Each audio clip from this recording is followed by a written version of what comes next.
Thank you. I want to get started real quick by just playing a quick video. This is made by a volunteer activist, much like many of you in the room.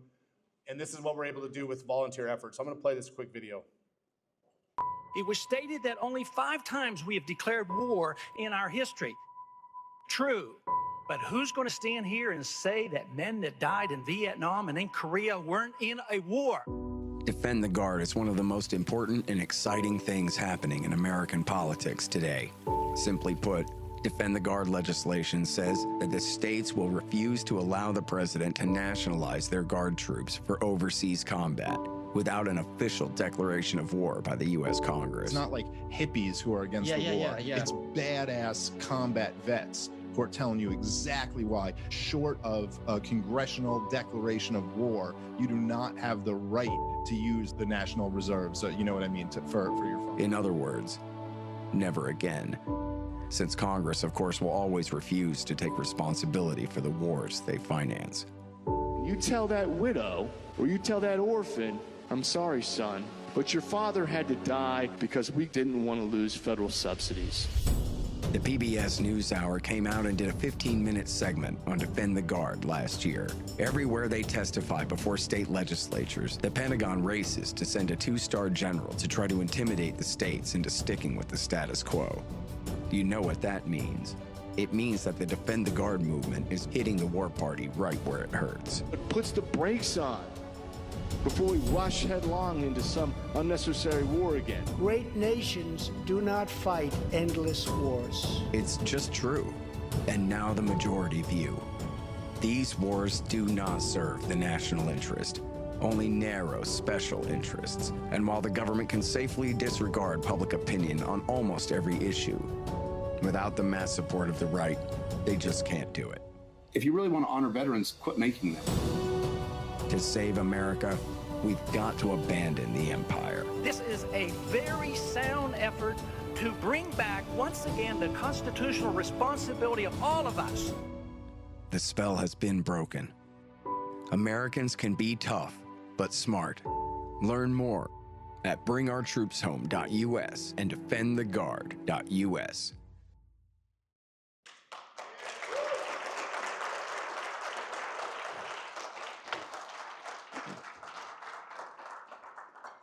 I don't know why every time I watch that video, it chokes me up.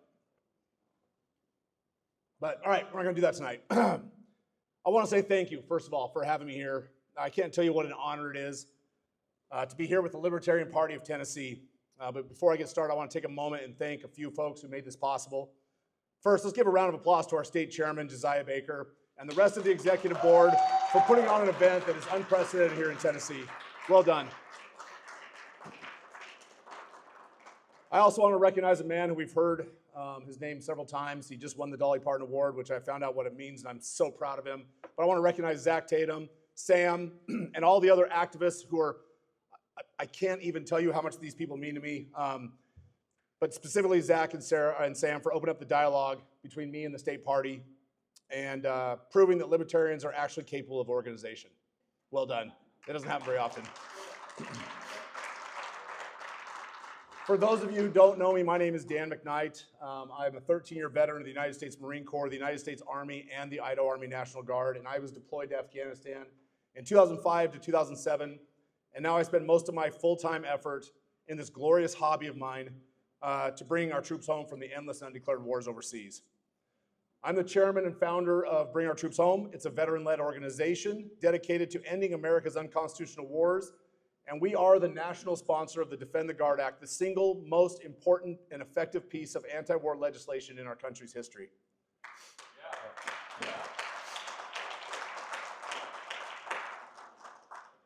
She was supposed to be here tonight, but I am married to my beautiful wife, Andrea, and together we have 5 adult children and 2 grandchildren. We have 2 chocolate labs, Mr. Gus, big fat guy, and then my little piglet, Charlotte. We reside in Eagle, Idaho. But I spend most of my time, January through April, traveling around to state legislatures when they're in session, engaged in legislative fights. We're currently fighting in over 30 states to bring Defend the Guard legislation across America. I want to be honest, I love speaking to libertarians. You're the only crowd in America where I can stand on stage, say taxation is theft, and with Ron Paul was right, say nothing in between the two and walk away with a standing ovation. It's the only place that ever happens.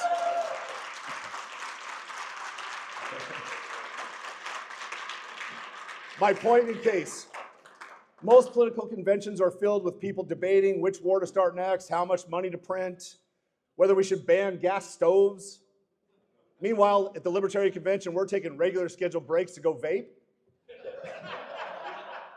Talk about how many chickens we grow in our backyard and harvesting our own honey.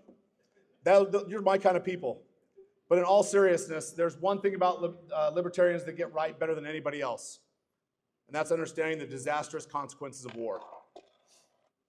Sorry, I'm a grandpa. I'm losing my eyesight, so I got to do some things here.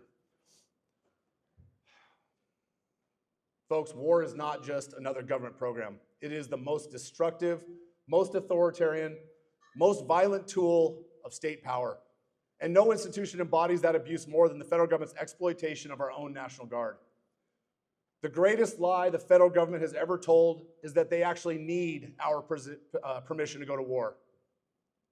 And the biggest mistake we've ever made is letting them get away with that lie. The Constitution is clear. Congress alone has the authority to declare war. For decades, presidents have sent our troops into unconstitutional wars, bypassing Congress, ignoring the will of the people, and feeding the military-industrial complex. They never, ever needed our permission. They're supposed to, but we let them get away with it. It's our fault, because we didn't hold them accountable. We have to ask this question, why? Because war isn't fought for freedom. It's fought for power. It's fought for profits. And it's fought for one class of people to benefit at the expense of others. I have a gift for the first person that can name this quote, identify who said it. I think I know who it's going to be. The state is profoundly inherently anti-libertarian. It lives and has its being in coercion and aggression, in exploitation of one class by another. Where's Quinn? Quinn had to leave early. That's why he's not answering. He is 9 years old. It's past bedtime. Yeah. Leach, I'm looking at you. Who is it? Murray Rothbard, that's right. I have a gift for you. Come see me afterwards. Once again, the government lives and has its being, think about this, its own being in coercion and aggression. No system in modern history embodies that exploitation more than the way the federal government uses our National Guard. I've said it before.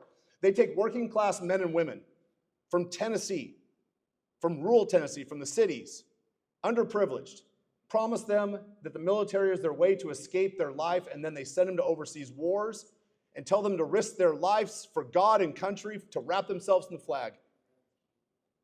We ship them off to fight and die that Congress refuses to even put their name on. They won't even put their name on a war declaration because these wars have nothing to do with defending America.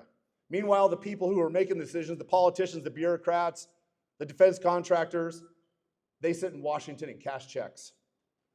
The state survives by coercion, and there's no greater coercion than forcing people to fight wars that we, the people, never agreed to and that benefit people who never pay the price themselves. The federal government has perfected the art of exploitation, turning human lives into cannon fodder for profit, power, and politics, and nothing makes that clearer than how they use the National Guard. For decades, the ruling class in Washington has treated the working class men and women like disposable assets, shipping them off to foreign battlefields with no declaration of war, no clear mission, no accountability. And the people who die in these wars don't sit on corporate boards. They don't have lobbying firms in Washington, D.C. They don't write white paper foreign policies for think tanks. These are our neighbors. They're construction workers, they're mechanics, they're teachers, they're firefighters and policemen. They're our brothers, our sisters, our nieces and nephews, our grandchildren, our children. They're our friends. And the politicians who send them there, they don't pay the price. They don't fight, they never would. They don't bleed. They don't bury their sons and daughters. They sit in the air-conditioned office and watch the war machine churn us like we're butter. Ron Paul says that war is never economically beneficial except for those in position to profit from war expenditures. No truer words have ever been spoken. You can summarize that in the words of the great Marine Corps, two-time Medal of Honor recipient and General Smedley Butler when he said, "War is a racket." The ugly truth, war isn't waged to defend liberty. Let's be honest. It's waged to serve the interest of those in power, and nothing proves this more than the way the federal government hijacks the National Guard, the state militia. Think about this, the state militia, designed to defend and serve their own communities, their home state, and their nation when called upon, and ships them off to fight in Djibouti, Africa, or Sudan, or Ukraine. We'll tell that story in a little bit. The National Guard was never meant to be a tool of endless foreign intervention. The Guard exists to protect the homeland, our states, our property, our liberty, and our lives, not to prop up the corrupt foreign governments or facilitate CIA or State Department-funded regime change wars. But Congress hasn't declared war since 1942. Think about that, 80 years. Yet the Guard has been fighting on a continuing and permanent rotation in the global war on terror since Bush, Cheney, and Rumsfeld began the practice of using the National Guard as expeditionary forces and as a pseudo-economic friendly standing army. Nearly half of the troops in Afghanistan and Iraq in the global war on terror were National Guard soldiers, pulled from their homes, their jobs, and their families to wars that never should have happened. And it didn't start with Iraq and Afghanistan, though. The abuse of war powers has been a pattern for generations, but the global war on terror specifically provided the societal blindness that the military-industrial complex and their useful idiots in federal government needed to expand the federal overreach and abuse of the National Guard. Since World War II, the US government has committed troops to all of the following conflicts. I made this list today. I wanted to see if I could do it without ChatGPT or Google or Grok. So here we go.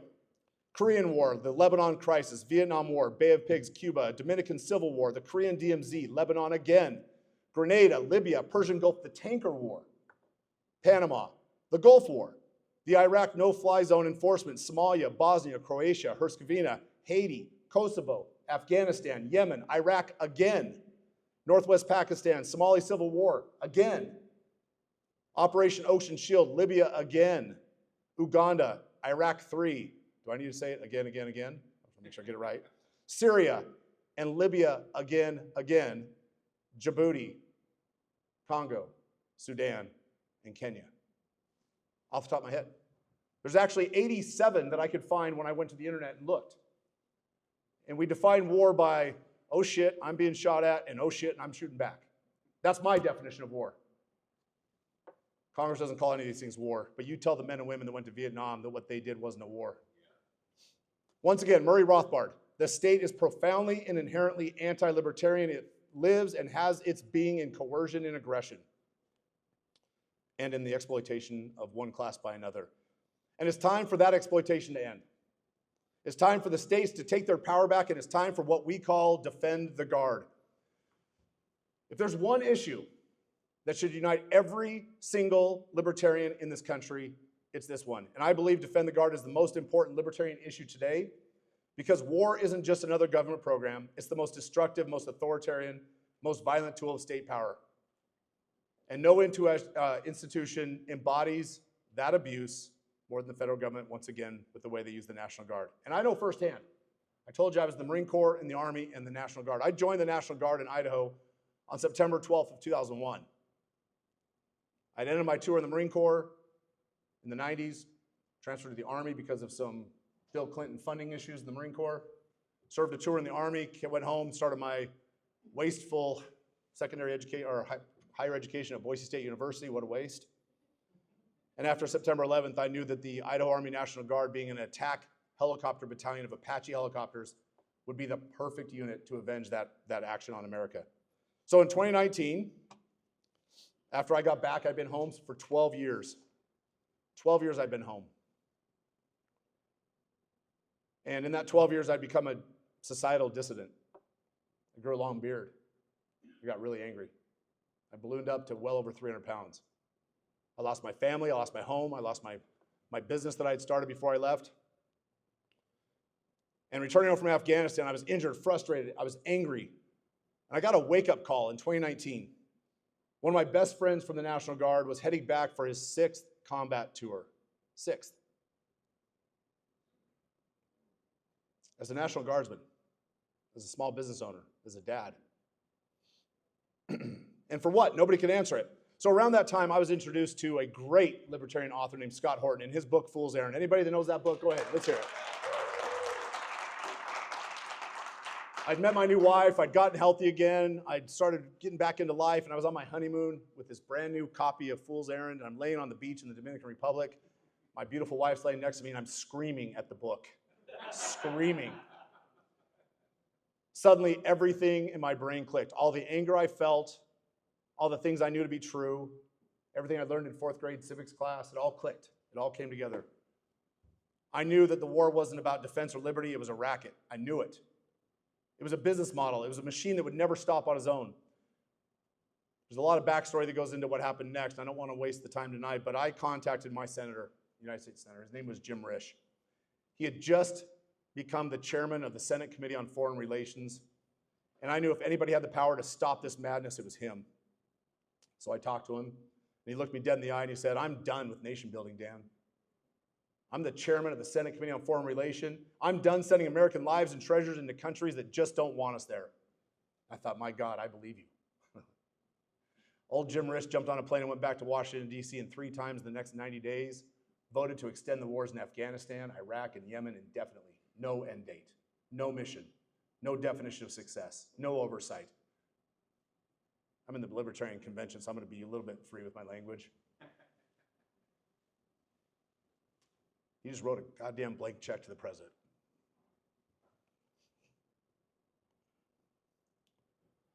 That was it. I'd had enough. On my own dime, I started a fundraising effort and raised a little bit of money, and I took 100 global war on terror veterans with me back to Washington, D.C. We went and met with all of our members of Congress, our senators, our representatives, to plead for peace. And if not peace, at least try to give us a definition of a success so we can work towards that so that we can come home with a win, with a victory. And then we begged Congress to take back their constitutional responsibilities over war powers because we gave them those powers and they gave them away. They don't have that right. What we give to them is theirs to use, and if they're not going to use it, they need to give it back. And that's the way it's supposed to work. Every single member of Congress we met with, they fed us the same lines. We support the troops. We love our veterans. Look, we have a yellow ribbon on the door. Then they'd put their arm around us, they'd take a picture, and they'd walk us out the office without doing a damn thing. Except for one. Liz Cheney, the heiress of a war profiteer fortune, the dynasty, the apple of Dick Cheney's eye. She looked us dead in the face and said, as long as I'm sitting in this chair, we're never coming home from Afghanistan. We believed her. We believed her. And that's when we realized that Washington, D.C. was a losing battlefield. Politicians were bought and they were paid for. We had to change our strategy. So we had a mission. First thing we had to do is we went to Wyoming. I don't live in Wyoming, but we went there. And we organized the Grand Old Party in every single county in Wyoming except for one, Jackson Hole. And we had the party censure her and strip away party support, endorsements, and funding. And then we kicked her ass by 42 points in the primary.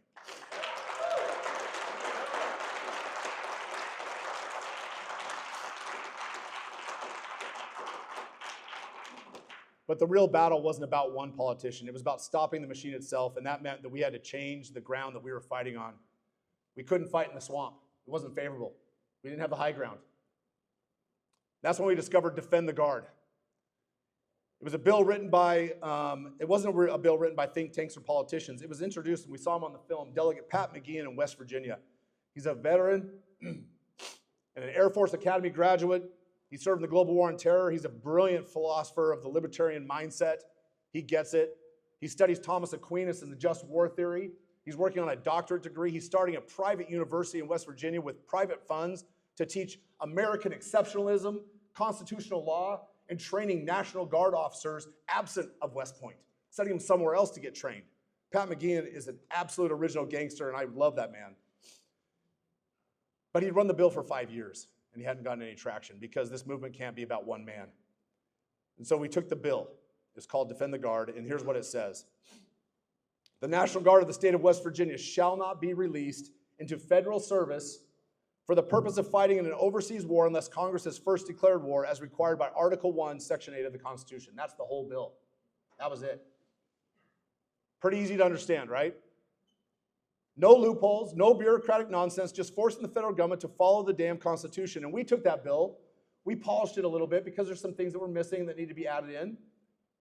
And we took it on the road, and now we've been introduced this bill in over 30 states, and it's working. In Virginia, in the House of Delegates just a few weeks ago, it passed 99-0 with bipartisan support. In New Hampshire, House of Representatives, the second largest legislative body in the Western world, it passed. In the Arizona Senate, it's passed 2 years in a row, and on Monday, it's going to pass a third time.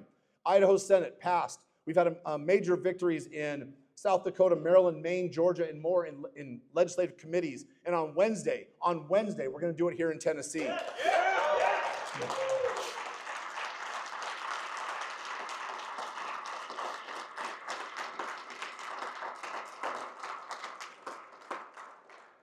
Let me tell you guys, I'm sure you guys know, but if you don't, we've run this bill, and we actually had a sponsor in Tennessee before. It didn't go anywhere. I don't even think it got printed. I don't even know if I had a bill number. But what we found a fighter. And there's things that I can do. My organization, we can come bat and clean up. We can write papers. We can make the phones ring. We can make politicians uncomfortable. But you know what I can't do? I can't introduce a bill. I can't be the one that works the halls and the colleagues in the legislature. So we have to have a champion. And Representative Michelle Renaud has been relentless. She's been working on this bill like a seasoned pro. And I just found out tonight, I didn't know this. She's in her first term. First term.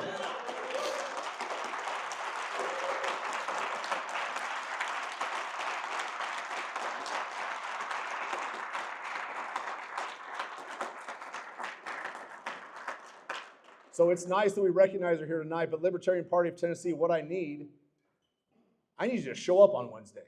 Yes. We need to pack that room, because if Representative Renaud is there and she's talking about the bill and she's standing alone, the war party wins. But if we're there collectively and we're working the phones and we pack that room, liberty wins, the Constitution wins, and the lives of our children and grandchildren win.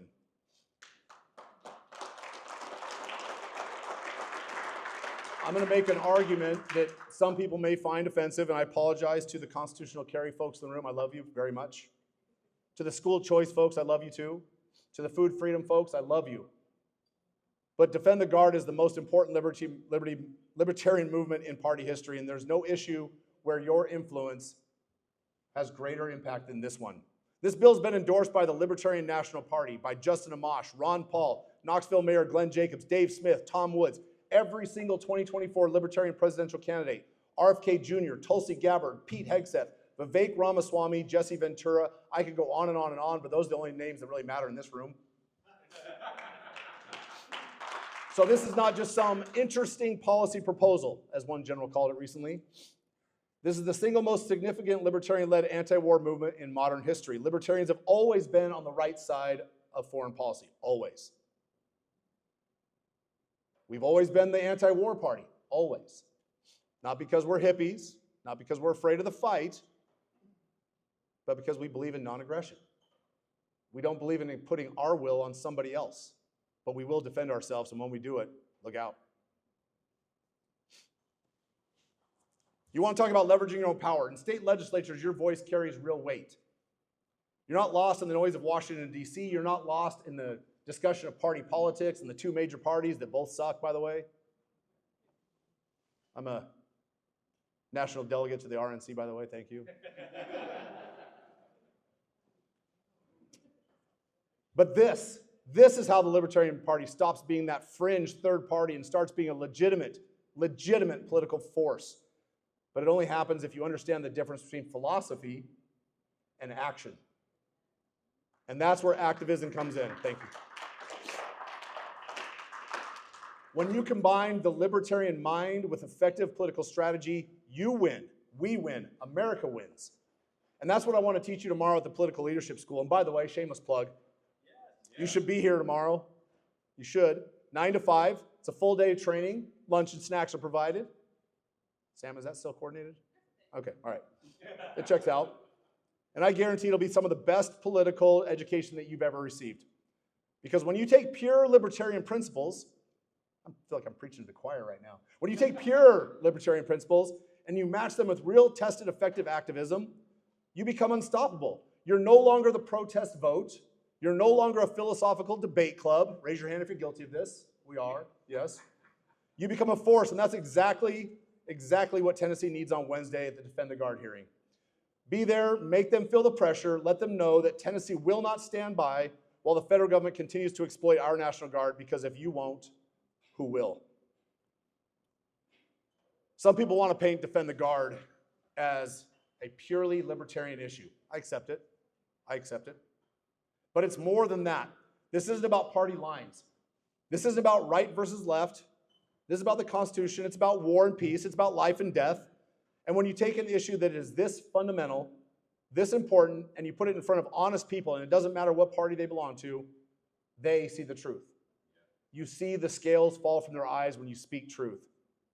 So for decades, the GOP was dominated by the Trotskyite neocon warmongers, politicians and think tanks who hijacked conservatism and turned it into the empire-building machine. But something is changing, folks. I don't know if you pay attention to national GOP politics. It's train wreck. But Defend the Guard is a major part of the changes happening in that party right now. We have successfully pushed 7 Republican state parties to adopt Defend the Guard as an official plank in their platform. That, folks, is a libertarian principle. If you want proof that this issue has grassroots, I'll give you some proof. Let's look no further than Texas. With libertarian activists using the institutional weight of the Republican Party, we got Defend the Guard added to the 2024 Republican primary ballot on the same ballot as Donald Trump, and it passed with 83% of the vote, and it outperformed Donald Trump by 80,000 votes in Texas. The proposition said the people of Texas were asked directly this question: should the Texas National Guard be deployed to a foreign war without a congressional declaration of war? The no vote was a vote in favor of this. 83% of Texans said, you're damn right, that's the way we should do it. Little side note, we beat Trump by 80,000, and the number of no votes was almost identical to the number of affirmative votes for Nikki Haley. I don't know if there's causation or correlation. I'll let you decide. So this isn't just Republicans. It's not just libertarians. Although it has been endorsed by the Libertarian National Party, the Mises Caucus, and every single 2024 Libertarian presidential candidate, and some of the great media thinkers on the, by the way, libertarian media blows the doors off of any other media out there. So whatever you're doing to recruit these folks, keep it up. But now let's talk about the left, the proud anti-war Democrat left. What happened to them? Holy crap. They got Liz Cheney, and that's a fair trade. We get Tulsi, they get Liz. I'll take it all day long. By the way, Tulsi's dad in Hawaii was one of our original sponsors of this bill when he was in the state legislature. He still is, I think. This has Democratic sponsors in states like Maryland. Where's our friend from Maryland? Where are you at? Alex, where are you at? He might have left, right? Okay. Maryland, Hawaii, Wyoming, New Hampshire, and Oregon yesterday, Oregon, and in Maine.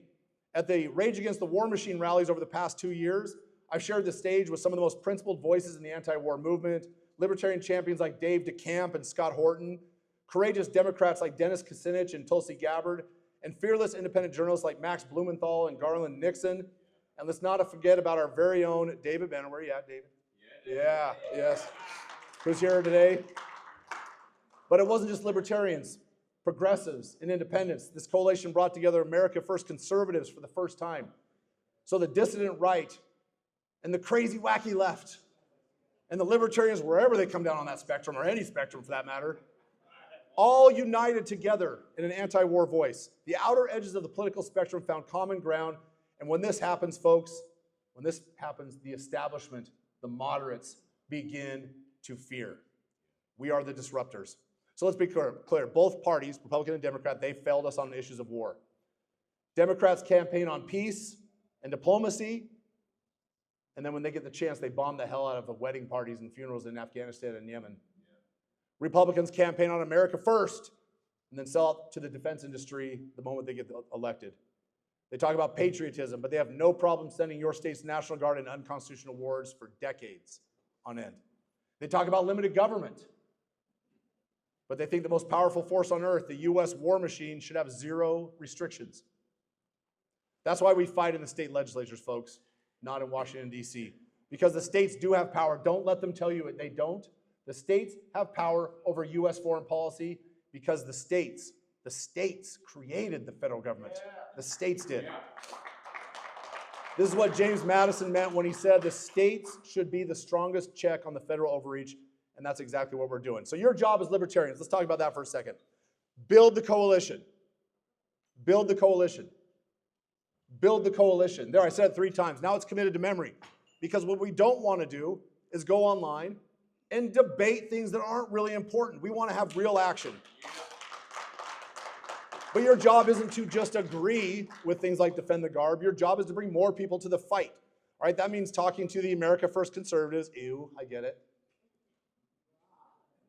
But guess what? They understand that the last 20 years have been a disaster. They get it. They understand. Look, they're celebrating Pete Hegseth. They're celebrating him because he is saying that war should be the last option. They're celebrating him. This means talking to progressives who actually believe in the anti-war policies just instead of just tweeting about them. People that used to be like the Frank Church part of the Democratic Party. They used to be principled. Libertarians love to debate philosophy. That's fine. But philosophy with action is just, as Diego Rivera, my director of field operations, would say, it's just live action role playing. And the Libertarian Party has suffered from decades of LARPing. And this, folks, defend the guard is where philosophy meets actions, and you don't have to abandon any of your principles, none of them. You just have to learn how to use them effectively. So I'm going to close by talking about this movement. It's bigger than any one party. It's bigger than any one ideology. It's bigger than any one state. It's about restoring the rule of law, the Constitution, and the right of Americans to decide when, why, and where we go to war. For too long, we've let Washington, D.C. run unchecked, playing global empire while real Americans pay the price with blood. But that era is ending, and it's ending because of folks like these. They're sitting over here. If you've worked the phones so far for Defend the Guard, please stand up and be recognized. I can't tell you how much this means right here. Look, this is amazing, amazing. You guys, we get our face bashed in daily. And at the end of the day, I call Diego, who helps coach these folks to work the phone bank, and I say, Diego, just give me some good news. And he says, and he calls you his babies. He says, my babies kicked ass today, Dan. The fact that Defend the Guard has united libertarians and pushed them into action, brought conservatives and progressives and independents to a libertarian mindset, is proof that this is not a partisan issue, it's an American issue, and the only people who don't support it are the ones who profit from the status quo. And that's why this issue is growing. It's why we're winning. It's why we have more major party support than any other liberty-driven effort in modern history.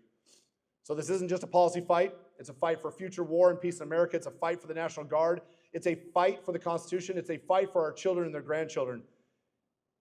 And when you take on the war machine, when you threaten to cut off the supply of young men and young women, they don't sit back. They start to fight, and they fight dirty. Let me tell you real quick about what has happened recently, and then I'm going to get out of here and we can party a little bit. Yeah.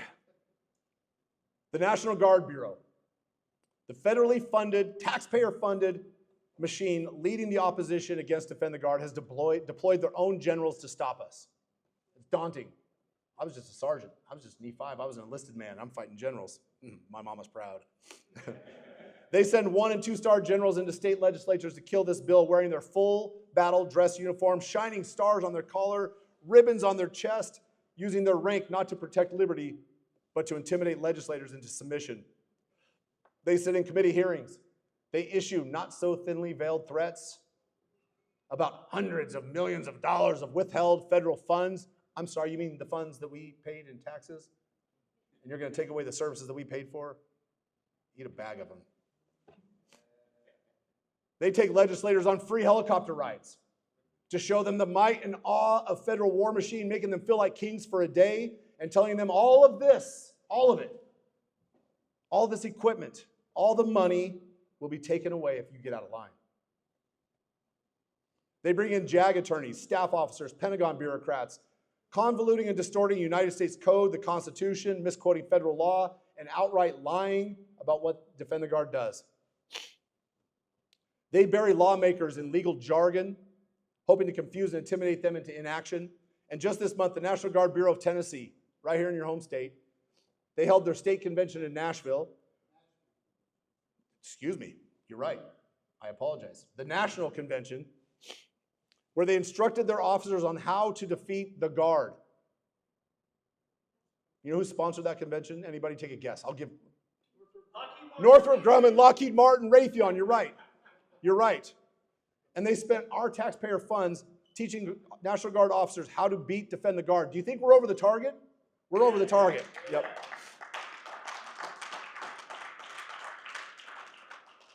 Our job as citizens is to express our will and our opinion. Representative Renaud, her job is to make laws that reflect those desires, and the executive branch's job is to execute those laws. Hard stop. Why do we allow the executive branch and the National Guard generals to interfere with the people's business in the legislative branch? We should be down there with pitchforks, figuratively, for the NSA.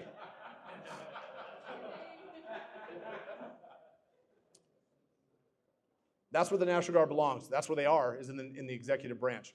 But when they send their officers into legislatures, when they instruct the men and women in their commands to write letters, make phone calls, and lobby against the legislation, they violate the Department of Defense's own internal policies.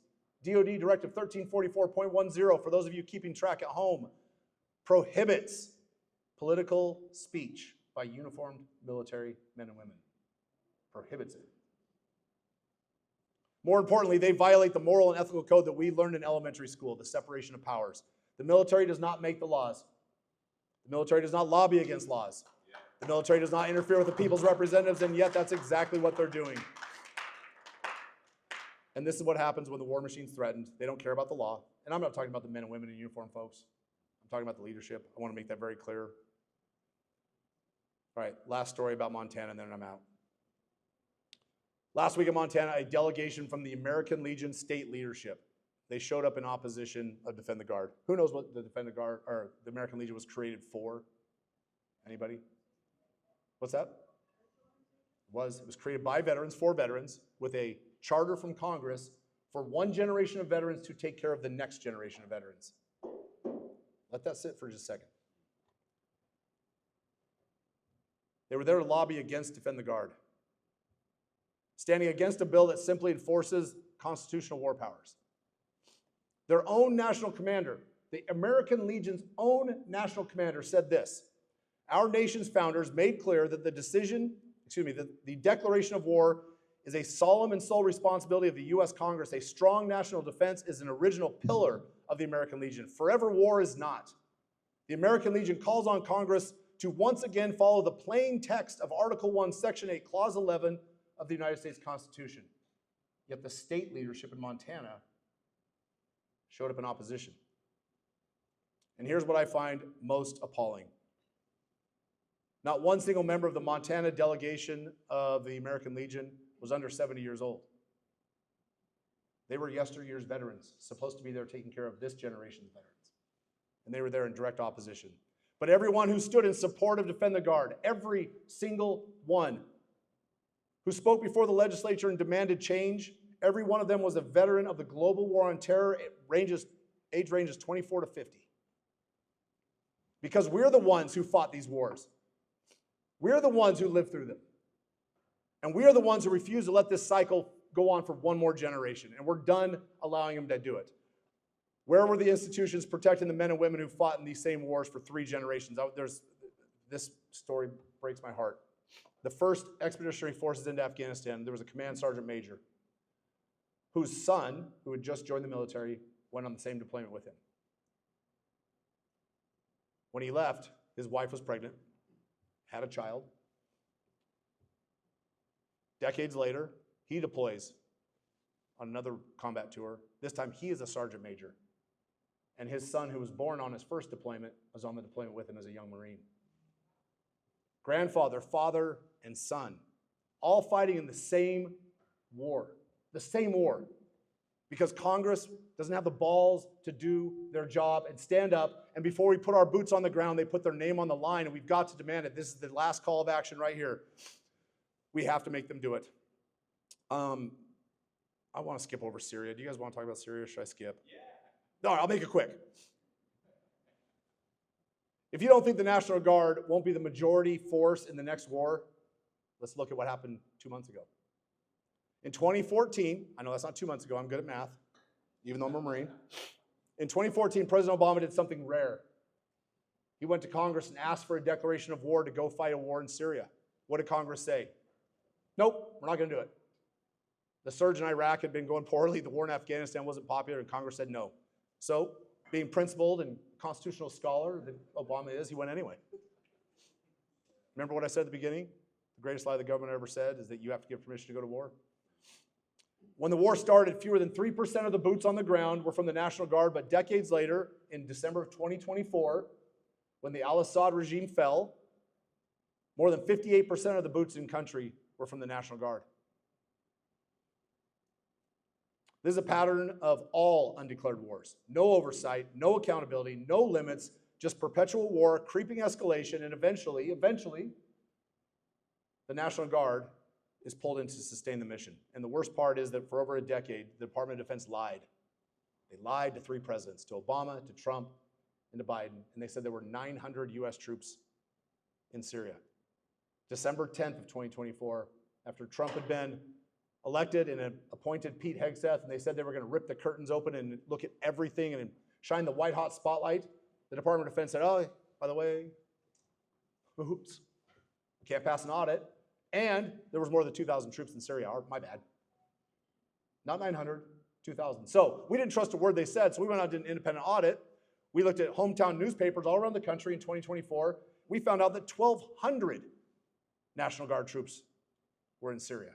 Not 58% of 900, 1,200. It's got to stop. All right. My notes say final buildup and conclusion. So, the authorization of use of military force passed in 2001 gave the president unlimited power to send troops anywhere for any purpose, for any length of time, for any amount of money, under the guise of fighting an idea, terrorism. That was 23, almost 24 years ago. 90% of the members of Congress who originally signed that authorization of use of military force are retired, dead, or out of office. Do you think this generation of National Guardsmen has representation in Congress and the expressed consent of the American people to go fight a war in Syria? Hell no. Hell no is the right answer. Thank you. I told you he's a good guy. And so I say no more. Those who plant the flag should have a say in where we go to do it. And if Congress refuses to do its job, then the states must stand up and do it for them.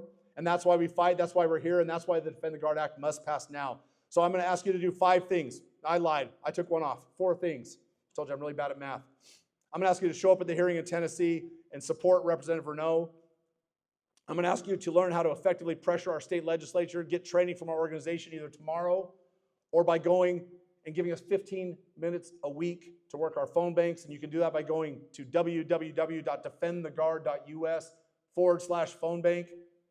Diego will train you. He will love you. He will teach you how to be effective. Number 3, expand the coalition and speak truth. This is not a libertarian issue entirely. This is an American issue. And as you become versed in this issue, I want you to keep the messaging on point. Keep the messaging on point. Who's going to build the damn roads? This is not an effort to disparage the military at all. Those who raise their hand and willingly volunteer to defend our state and nation deserve our utmost respect. This bill is not an admonition of them or their service. This is in defense of their sacrifice. We honor them by ensuring that we never ask them to pay the ultimate price for something that we, the American people, are unwilling to give our express consent through our representatives in Congress in the form of a declaration of war. Never disparage the National Guard directly. We don't call them weekend warriors. We don't say that they're less trained or less qualified than the active duty. We never claim that they're poorly equipped or slobs or undisciplined. These are things I hear in testimony all the time, not to be insulting, but because that's the common perception. I was in the Marine Corps, the Army, and the National Guard. I'll tell you, the most disciplined The best equipped and the most professional warfighters I served with were in the Idaho Army National Guard, because every time we put the uniform on the weekends to train, it was for one purpose: to be lethal, to be professional, to be killers. And I know that's not a libertarian thing to say, but that's what the military is for, is to defend America. And folks, last thing, confrontation is not a tone. It's about teaching truth. It's about using truth to overcome lies, misdirection, and self-serving purposes. So join our movement. Go to bringourtroopshome.us or defendtheguard.us. Sign the petition. That will put you on our mail list. You'll start getting our communications. We only send 1 or 2 or 10 emails a week, I promise. Hunter, our communications director, writes really good content. It's meant to be cut and pasted and put into social media and shared. And I'd encourage you to do that. We all know that fights take money. We are funded by entirely small dollar donors, so if you can chip in $5 a month or 10 or 15 or 20, you'll become a member of our members group. We call it the Remnant, and who knows the story of the Remnant? A couple? Mises Institute has a great article about the Remnant.